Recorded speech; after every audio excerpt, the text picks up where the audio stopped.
let's talk about small frame and how much power. Tom Welland. Oh, mate, what a friend of the show, Little Tom. I tell you what, I don't want to call him Little Tom, by the way. Anyway, so let's move on, guys. I want to make a special announcement. I'm really pleased to hear Logan Paul.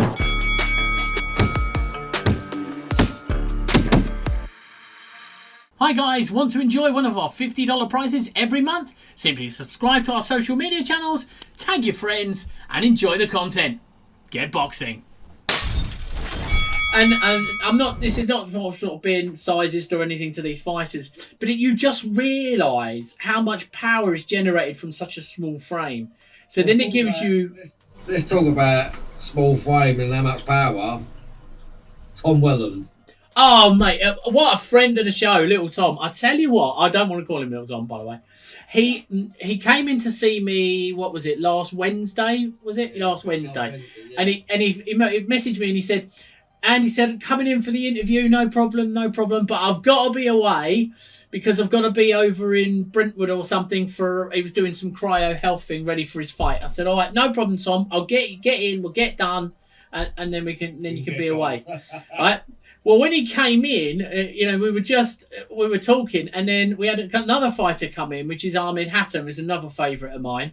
And the two of them met, and obviously Mickey Moo, the manager, came in. They all had a good chin mate. Tom was late, which does not surprise me because he's late for everything, right? And absolute massive congratulations, TKO victory, wonderful. Start his career. Off it goes. And by the way, Tom, when you watch this, you owe me a Filipino dinner. Yeah. Well, I'm looking forward to that. I'm always hungry. Yeah, exactly. And by the way, I don't eat a lot of carbohydrates, so keep that down. But yeah, so congrats to Tom. So let's move on. I want to talk about what Jack Parker's just messaged about, and he says, what are our thoughts on Eubank Jr. versus Conor Benn and the way Benn wants? Yeah. Well, I like to say something because what Eubank Jr.'s cousin said. Right, if Conor Benn fights Eubank at 160, 167, whatever it is, it's going to be a public execution for Eubank, for Conor Benn. But if it goes down to the 147, it's going to be an absolute execution for Eubank.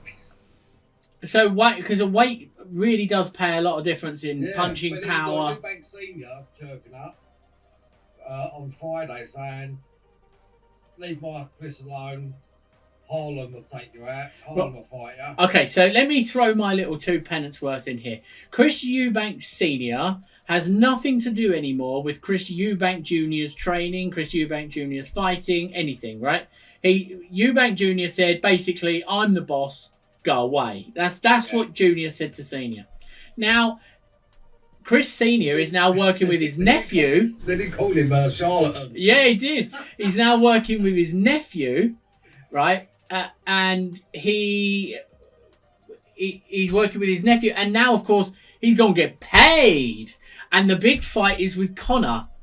That is the big fight he wants. And we spoke to Bill Whitrod, right? Those of you who don't know, while Bill Whitrod owns TW1's, Conor Benn's good friend of his. In Ongar Essex. And Bill from TW1 says he's going to rip him apart. Conor would rip him apart. But according to inside sources, Conor ain't interested in the Harlan fight. He wants the Chris Jr. fight. Oh, yeah. And I tell you what I like about the Chris Jr. fight is its names and legacies, but it cannot be done at Conor's weight. It's not safe to be done at Conor's weight for Chris, but it's not safe for Conor to come up to Chris's weight. I think there's got to be. Eubank's got to come down a bit, Conor's got to come up a bit, and meet in the middle. Well, I think that would be the fairest way to do it. Oh yeah, definitely. That's the proper way to do it. You want the fight, you got to meet in the middle. Because, like I kept saying, if you went back to last year when the fight was meant to happen, or even early on in the year, Chris Eubank looked absolutely disgusting. I don't mean that in a horrible way, it was so skinny. He looked like he'd been in a POW camp. Yeah, absolutely. It It was freaky, and it looked really, and it was going to end up one way. I've never seen him spin in my life. It was only going to ever end one way. That, and Chris has been going on. Connor's been going on with Eddie and everything else, which we've seen. Oh, I'm just going to walk through him. I'm going to destroy him. I'm going to listen. Now, I wonder if Chris Eubank fancies his chances, because Connor did not look very good against the Mexican guy over in Florida a few weeks back. Yeah, but I think there's going to be a different mindset when them two meet. There's some beef got to be said. Do you know what, though? Whatever happens, guys, I mean, there is a lot of politics in boxing, but money talks, okay, and BS walks, basically. That's how it works. The money's going to be the common denominator of that fight. And let me tell you a little thing. You've got two fighters here. Both guys are vicious punchers. Chris Eubank Jr. is on the way out, I have to be honest. He's in mid-30s now. I only see 2 more fights for Chris Eubank Jr. Although he's just beat Liam Beefy Smith, he's going to want big money fights, and there's 2 of them. But they're only big for British boxing fans, realistically. And that's Conor Benn versus Chris Eubank Jr. And it is also Billy Joe Saunders versus Chris Eubank Jr.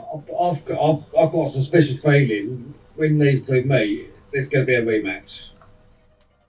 You think, oh, mind you, all about the Benjamins. We've said it before. Listen, imagine if, touch wood, Conor lost. He's not going to settle for that. He's going, no, I want a rematch. And then Chris Eubank's going to feel the same. Well, I tell you what, a 2-fight deal might be the best thing to do. 2-fight deal, but there's some bucks to be earned in that fight. Yeah, there is. But I think it's only British boxing. Listen, it's the second biggest fight in British boxing. I told Frank Smith that the other day. So, guys, Frank Smith is the chairman of Matchroom. He's Eddie Hearn's second in command there. Yeah, we could. Jack Parker says we could end up seeing a trilogy, especially if it's one each. So it will make each guy probably around 10 to 15 million quid. That if they did the trilogy, if not more.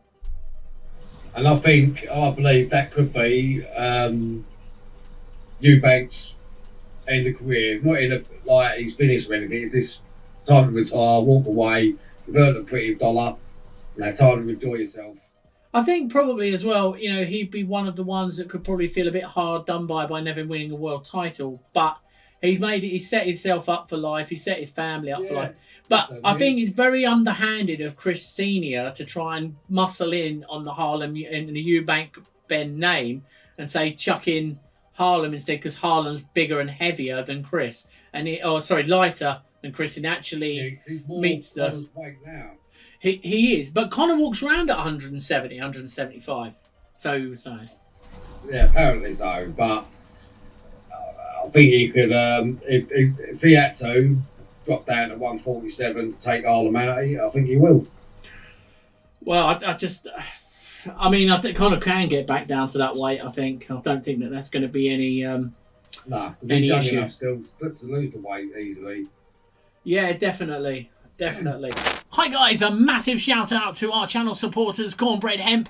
Many thanks for joining the channel. And if you want to save 30% on your first hemp order, then simply put in FTTV 30 and that will save you 30% on your first order. Available across all the United States. Bosh. Anyway, so let's move on, guys. I want to make a special announcement. I'm really pleased to hear Logan Paul has decided he's not going to be in boxing. He's retiring from boxing and going on to be a full-time wrestler. Thank God for that, because you were crap. Well, especially that, what was it, 4 weeks ago, that shambles of a fight with Dylan Banners. Well, I'm still in shock that was even on telly. You had to pay for it. I'm still in shock that Misfits Boxing is on telly and we still have to pay for it. But do you know what the funny thing is? So, guys, in case you don't know, so in Britain here, we have a famous news reporter or journalist called Louis Theroux. Okay, Louis Theroux does sort of videos and meets famous people, goes into their life, that sort of stuff. I did speak to him at one point many, many years ago. I've never spoken to him since, I have to say. Louis Theroux interviewed Anthony Joshua and did a couple of bits and pieces about it. And then Louis said about getting into the ring, could AJ and 258 management pair him up with somebody? He said yes. And he said to a competitor of ours, I'm not afraid to mention them on our channel. No, they won't mention us on theirs. They cut our stuff out. And that's IFL TV's very own Kugan Cassius, okay? Now, Kugan Cassius and Max go back how long? 30 years. 30 years. More, 30 years. Since we was like 7, it's got to be about 35 years nearly. So what Max said, well, I'll tell you what, no, now, they're the same age. They're possibly the same weight. I think Max is going to outweigh him probably by about 2-3 stone when I last see Cougs. But more importantly than that, they're the same age, the same experience in boxing, none. And I put an open challenge, didn't I, to Frank Smith over at Matchroom. I'll do it now. I'll challenge you, Kugan, to a fight in the ring, anytime, any place. You know what I mean? And we do it at Matchroom's headquarters. If you want. Yeah, Madison, Matchroom Square Gardens. I tell you what, and I said to Frank, I know he's sort of tongue shit. He said, "All right, I don't know if we can do it, but we know a few people over at Misfits Boxing. We'll put it on there." So the challenge is there, right? The challenge is there. I reckon December 23rd, Saudi undercard, IFL TV, Fighters Talk TV. Let's get it on. Have a feeling that might not happen, but there we are. There we are. Oh dear. It's like Cook thinks he can and gets it on. The split he wanted with Louis. 80-20 in his favour. Yeah, we'll take it. No way. Yeah, take it. Take it. 60-40 split my way. Yeah. Ain't gonna happen. Listen, would you put your hand up for a broken neck? He's got to be getting paid for it. Right, anyway, so guys, let's move on to that. Taylor versus Cameron. Cameron versus Taylor in the rematch. Now, I was quite surprised that Chantel Cameron didn't say, no, I want to fight for Katie Taylor's belts, because Katie Taylor has nothing to lose by losing again. Do you know what I mean? Yeah, I think it's in the rematch clause, wasn't it? To have the same deal. Yes, apparently it was. However, my question to you, Max, and anybody out there in boxing world who's watching the show, my question to you is, where does Katie Taylor go if she loses again? Well, I think she's had an excellent career. She's sort of put the women's boxing on the world map. You know what I mean? She's done extremely well. And if she did lose, perhaps it's possible that she hung her gloves up, retired, because she's got nothing to be ashamed of. She's done extremely well. She's earned a few quid out of it, and Chantel Cameron is an excellent boxer. If you watch the last fight, these two women, they rocked it out better than most men. Yeah, it was. That's my take on it. I think if Taylor lost, hang your gloves up and enjoy retirement and live out your life with your family. Even start your own gym or something. Train the women, get them back into it. Well, that's it. I think it's going to be one of those, isn't it? It's going to be a very, very difficult situation. Talking about women's boxing, there's I want to talk about Nina Hughes and Ebony Bridges. That's just like not going to happen. That's a fight I'd like to see, but we seem to think one of them's ducking.